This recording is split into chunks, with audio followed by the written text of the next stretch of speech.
네, 시청자 여러분 안녕하십니까? 지역의 이슈를 심층 분석하는 시간 헬로 이슈 토크입니다. 오늘도 최근 도내에서 이슈가 되고 있는 사안들 짚어볼 텐데요. 두 분과 함께하겠습니다. 전 보건복지부 장관 정책보좌관 안소동 시사평론가 조재욱 경남대 정치외교학과 교수 나오셨습니다. 오늘은 본 주제 들어가기 앞서서 간단한 이슈에 대해 짧은 토크 이어가는 순서입니다. 이슈 짚어보기부터 시작하겠습니다.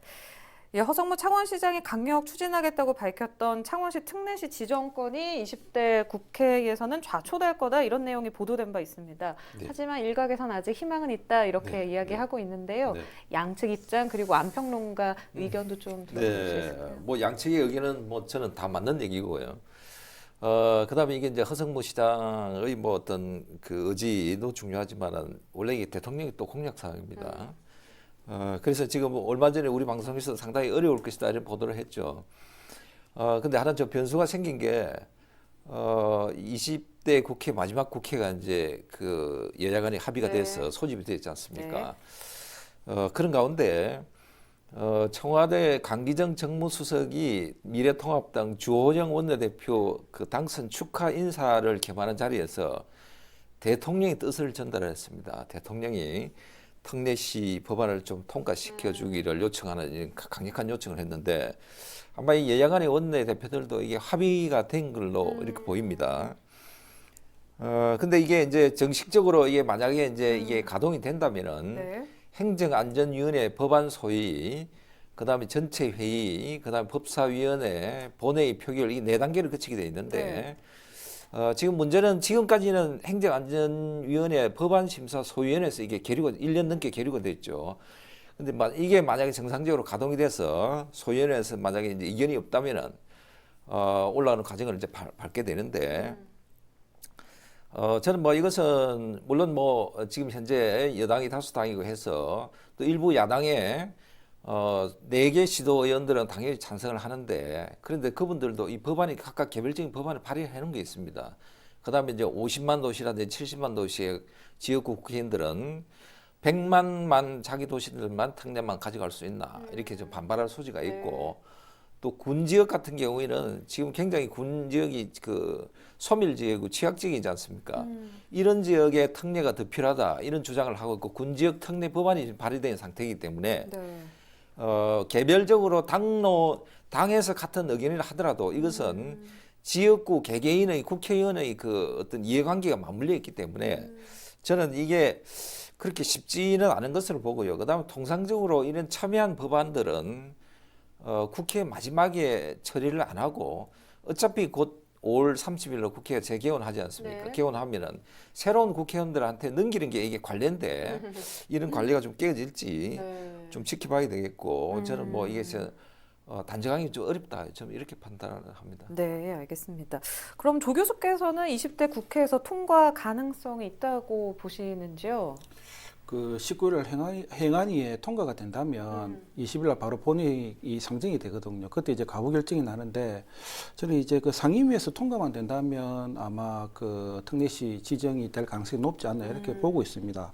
우리 그 안 박사님께서도 말씀을 드렸지만은 이게 그 한 1, 2주 전에 상임위에서 부결이 됐거든요. 그래가지고 이제 창원시가 이제 특례시로 가는 데서 조금 쉽지 않을 거다 이런 이제 의견이 지배적인데 갑자기 또 우리 그 문재인 대통령께서 그 특례시 통과를 위해 국회에 다시 한번 지금 그 부탁을 한 그런 상황이고 뭐 그렇다 보니까 19일 날 행안위에서 이 문제를 다시 한번 더 다루게 되거든요. 그런 측면에서 볼 때 뭔가 조금 그 희망이 있지 않나 이렇게 보는 면도 있고요. 만일에 20대 국회에서 이제 특례시건이 이제 그 자동 폐기가 된다면 다시 21대에서 논의할 수밖에 없는데 이 대통령께서 이제 지방자치, 지방분권에 대한 열의가 굉장히 좀 강하거든요. 여기에 또 우리 그 특례시와 연관이 굉장히 깊습니다. 지방자치하고 지방분권에 대해서 특례시 연관이 깊고 또 특히 이제 21대 총선에서 이제 집권 여당이 절대 과반 의석을 확보를 했기 때문에 뭐 법안이 다시 한번 발의되면 특례시 이전 가능성은 충분히 있지 않나 뭐 이렇게 보고 있고 저도 이제 창원 시민이라는 사람으로서 특례시가 되면 좋겠는데 근데 문제는 앞서 이야기한 것처럼 이 50만 이상의 인구를 가진 도시에서 가만히 있겠느냐. 여기서 분명히 이제 반발을 할 수도 있고 네. 여러 가지 이제 좀 사안을 따져봐야 되는데 그래도 법안 발의 자체가 20일 때 된다면 저는 뭐 통과하지 않겠느냐 이렇게 보고 있고 19일 날 그 행안이 통과가 된다면 조심스럽게 그 본회의에서는 통과되지 않겠느냐 이렇게 생각을 하고 있습니다. 네, 희망적으로 보신다는 의견까지 들어봤습니다. 네, 창원특례시 지정 관련해서 두 분과 간단하게 이야기 나눠봤습니다. 이제 본 주제로 들어가 볼 텐데요. 그 홍준표 전 경남지사 시절 진주의료원이 강제 폐업된 후 공공의료가 부족하다는 지적을 받아온 서부 경남권의 공공의료 확충을 위해서 공론화 논의가 본격적으로 시작이 됐습니다. 경남도가 지난 7일 운영위 구성을 마쳤고 1차 회의를 마무리했는데요. 일각에선 코로나19 재확산 사태가 닥친 지금의 상황에서 공론화 과정이 필요한가 아니면 먼저 빠른 공공의료 확충을 해야 하는 게 아니냐 이런 볼멘 소리도 나오고 있습니다. 오늘 이슈 토크에선 여러 각도에서 서부 경남 공공의료 확충 방안과 공론화 내용 살펴보도록 하겠습니다. 그 공론화 필요성 살펴보기 위해서는 회의 내용 그리고 위원 구성 등등 네. 뭐 비롯해서 여러 가지 면을 살펴볼 필요가 있어 보이거든요. 네, 네. 일단 명칭이 굉장히 깁니다. 네. 서부 경남 공공의료 확충 방안 및 정책 권고안 제시를 위한 공론화위원회. 네. 이것을 줄여서 서부 경남 공론화 협의회 이렇게 부르는데 지난 7일에 이제 토청에서 첫 운영위원회를 개최를 했습니다. 여기서 이제 위원 구성을 마치고 첫 번째 회의를 열었는데 운영위원보다는 무엇보다도 이제 관심이 가는 것은 이제 여러 가지 대안을 결정을 하는 그 도민 참여단이죠. 네. 이게 이제 5개 시군에 20명에서 100명을 선발을 하는데 도민 참여단 모집을 위해서 홍보를 이제 20일, 21일 양일간 시군별로 하는데 여기는 뭐 누구나 시민 참여가 가능한데 구체적인 권고안은 뭐 여러 가지가 우리가 예측해 볼 수가 있는데 과연 공공병원을 어디에 지을 것인지 네. 그다음에 민간 병원을 공공병원으로 지정을 할지 아니면 새로 지을 건지 그다음에 병원은 규모 병원을 그러면 어느 지역에 위치를 두어야 할 것인지 뭐 이런 한 4가지 정도가 굉장히 지역별로 갈등이 있겠고 또 지역별로도 그렇고 또 각 계층별로 예를 들면 의사협회라든지 병원협회 지역 주민들 행정기관들 뭐 이런 분들이 각각이 지금 다른 의견들이 지금 나오고 있죠. 네. 그 말씀하신 대로 공론화 꾸리는 데 있어서 도민 참여단을 꾸리는 데 상당한 고민이 좀 필요할 것 같습니다. 이분들이 어디 사는가 그리고 어떤 성향을 갖고 있는가에 따라서 의견이 좌우가 될 것 같거든요. 참여단 구성을 할 때 반드시 고려돼야 할 상황이 어떤 게 있다 이렇게 좀 정리 좀 부탁드려도 될까요? 그 서부 경남 지역에 그 경남 공공의료원이 들어서는 데 대해서는 그 반대하는 사람이 아무도 없지 않을 것 같습니다. 뭐 여기에 대해서는 다 찬성을 하고 있고요. 그 제일 중요한 점이 이제 공공의료원이 어디에 이제 들어서느냐, 그 부지 선정 문제가 이제 가장 큰 문제가 될 것 같거든요. 그런 측면에서 볼 때 이제 서부 경남 지역에 그 서부 경남 지역을 보면 이제 진주를 비롯해 가지고 뭐 산청, 함양, 하동, 뭐 사천도 있고요. 여러 지역이 있지 않습니까? 그래서 이 지역을 대표하는 각계각층 인사들이 다 참여를 할 필요가 있다 이렇게 보고 있고요. 앞서 이야기한 것처럼 위치 선정, 부지 선정에 대해서는 각기 좀 다른 입장을 지금 보이고 있는 게 지금 사실이거든요. 그러니까 서부 지역에서 가장 큰 도시는 이제 진주 같은 경우에는 진주를 거점으로 해서 공공병원 설립하는 게 맞다 이렇게 이제 계속 주장을 하고 있습니다. 과거에 또 진주 의료원이 있었고 그리고 이제 또 닥터 헬기를 이용하면 뭐 다른 지역에 있는 그 응급 환자들을 그 처치하는데 굉장히 뭐 충분히 이제 할 수 있다. 뭐 그런 식으로 주장을 하고 있는데 그러나 또 군 단위 지역에서는 또 다른 주장을 하고 있어요. 그러니까 이 군 단위 지역에서는 진주에는 이제 큰 병원이 많지 않느냐. 경상대학교 병원부터 시작을 해가지고 대학병원도 있고 또 그 민간이 운영하는 큰 종합병원도 있다. 그런 측면에서 볼 때 굳이 진주에 왜 필요하느냐 이렇게 이제 주장하는 그런 지역도 있고요. 그다음에 이제 그래서 군 단위의 공공병원이 들어서는 게 맞다. 왜냐하면 뭐 심혈관 환자라든지 뇌혈관 환자 또 교통사고 환자는 총각을 다투는데 진주까지 가는 것 자체가 굉장히 무리다. 그래서 군 단위의 병원을 짓는 게 맞다. 아니면 최소 접경 지역에 그 짓는 게 맞다 이렇게 주장을 하고 있거든요. 그리고 이제 또 군 단위에서 어떤 이야기하냐면 산부인과를 비롯해 가지고 야간 진료할 곳이 거의 없다. 그런 차원에서 진주 외에 다른 지역에 공공병원을 들어서는 게 맞다 이렇게 주장을 하고 있습니다. 닥터 헬기가 운영이 되더라도 또 야간 비행은 또 쉽지가 않잖아요. 그런 측면에 이제 충분히 이제 부과를 시키면서 다들 이제 자기 지역에 그 공공의료원이 들어서면 좋겠다는 의사를 내비치고 있거든요. 네. 특히 이제 공공병원 건립은 인구 유입과 또 맞물려 있기 때문에 그래서 각 시군에서 이게 양보하지 않으려고 하는 그런 모습을 계속 비출 것 같습니다. 그래서 진주 산청을 한 축으로 하고 또 사천, 하동, 남해를 한 축으로 하는 이 두 축이 굉장히 좀 치열한 그런 그 경쟁을 벌이지 않을까. 또 이 지역은 우리가 보면 국회의원 또 선거구도 이렇게 좀 나눠져 있거든요. 네. 그래서 이 양축으로 중심으로 해서 저는 이제 그 위치 선정, 부지 선정에 관련돼 가지고 굉장히 큰 싸움이 벌어질 것 같은데 그런 점을 볼 때 이제 여기에 이제 접점을 찾아야 되지 않습니까? 그런 걸 우리가 찾기 위해서는 각 지역을 대표하는 분들이 참여당 구성으로 오는 게 맞고 그러나 또 이제 객관성 담보를 위해서 서부 경남 외에도 또 다른 지역의 그 인사가 참여해서 객관적으로 또 이제 한번 그 살펴볼 필요성이 있으니까 이런 걸 두루 참조할 필요가 있다 이렇게 생각을 하고 있습니다. 네, 이 다른 의견들을 어떻게 정리를 할지가 관건인 것 같습니다. 다음 질문으로 넘어가서요. 일부 단체에서는 이 서부 경남 지역의 공공의료 체계 구축 문제가 오래전부터 있어 왔기 때문에 굳이 다시 공론화위원회를 구성할 필요가 있나 이런 이야기가 또 나오고 있습니다. 여기에 대해서는 조 교수께서 어떻게 생각하시는지요? 그 공론화가 성공적으로 마치게 되면 우리 사회 민주주의가 한층 더 성숙되는 그런 이제 토대 계기를 마련한 것은 틀림없는 사실입니다. 그 공론화 이제 어떻게 보면 수기 민주주의를 형성하는 토대가 되거든요. 그러니까 공론화 자체가 일방향 그다음에 수직형 커뮤니케이션을 지향하지는 않습니다. 그러니까 쌍방향 수평적 커뮤니케이션을 추구를 하다 보니까 이 가운데서 이제 그 문제를 해결하고 양 진영 간의 접점을 찾으려고 그렇게 부단히 노력을 하거든요. 그런 측면에서 볼 때 우리가 앞으로 좋은 민주주의로 나아가는데 분명히 긍정적인 그런 역할을 하는 것은 틀림이 없습니다. 공론화위원회가. 그런데 이 공론화위원회가 또 장점도 있지만 단점도 있습니다. 어떤 면이 있냐면 일단 이제 양진영 간의 갑론을박이 형성될 수밖에 없다 보니까 정책 결정이 나오기까지 이제 시간이 오래 걸릴 수밖에 없어요. 그런 측면에서 볼 때 그 행재정적 그 좀 소비 낭비가 더 가중화될 수가 있고요. 대신에 이제 그 공론화를 거친 결정은 나름의 그 정치적 지배의 정통성을 가지고 있습니다.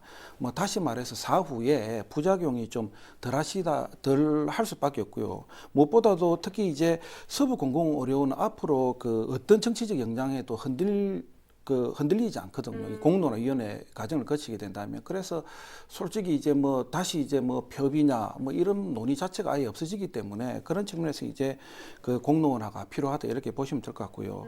지금 이제 공공의료원 구축은 거의 확정된 상이지 않습니까? 네. 그러니까 그런 측면에서 볼 때 저는 공론화 과정을 좀 거치는 게 맞다 보고 앞서 언급한 것처럼 이 서부 지역 공공의료원은 부지 선정 문제를 비롯해 가지고 다양한 문제점을 그 안고 갈 수밖에 없습니다. 이런 점을 고려한다면 조금 시간이 걸리더라도 공론화 과정을 거치고 부작용을 좀 최소화하는 게 앞으로 우리 사회의 그 더욱더 더 발전에 도움이 되지 않나 이렇게 보고 있습니다. 네, 다소 에너지가 소모되더라도 공론화위원회를 거쳐야 한다 이렇게 조 교수께서 말씀해 주셨는데 안평론가께서는 어떻게 생각하십니까?